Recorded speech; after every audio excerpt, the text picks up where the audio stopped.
ایک ایسا نبی جس کے بارے میں مسلمان بھی بہت کم جانتے ہیں، حضرت دانیال علیہ السلام کی حیرت انگیز کہانی جو آپ کو جان کر دنگ کر دے گی۔ آزمائشوں میں پھنسے، خون کے داغ لیے، لیکن دل بادشاہ نیموکر نے حضرت سلیمان علیہ السلام کے مندر کو منہدم کیا اور 6 لاکھ بے گناہ لوگوں کا قتل عام کر ڈالا۔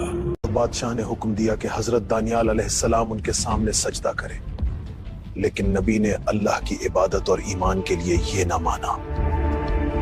بادشاہ نیموکر نے حضرت دانیال علیہ السلام کو غلام بنا کر اپنی خدمت میں رکھا۔ یہ نبی اپنے ایمان اور صبر کی وجہ سے بھی مشہور تھے۔ بادشاہ نیموکر نے انہیں سزا دینے کے لیے شیر کے سامنے پھینک دیا۔ یہ نبی کے ایمان کا سب سے بڑا امتحان تھا۔ لیکن اللہ کی قدرت سے شیر انہیں نقصان نہ پہنچا سکے۔ وہ صرف قریب آ کر رک گئے اور آپ کے پاؤں میں آ کر بیٹھ گئے۔ یہ معجزہ بادشاہ نیموکر کے لیے حیرت کا باعث بنا۔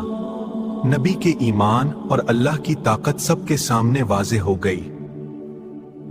بادشاہ نیموکر نے نبی کے ایمان اور صبر کی طاقت کو محسوس کیا اور خوف میں آ گیا اور ڈر گیا، کیونکہ اس کا غرور خاک ہو گیا۔ سچائی اور ایمان کے راستے پر چلنا مشکل ہو سکتا ہے، لیکن اللہ ہمیشہ اپنے بندوں کے ساتھ ہوتا ہے۔ اگر آپ کو یہ کہانی پسند آئی تو لائک، شیئر اور سبسکرائب ضرور کریں۔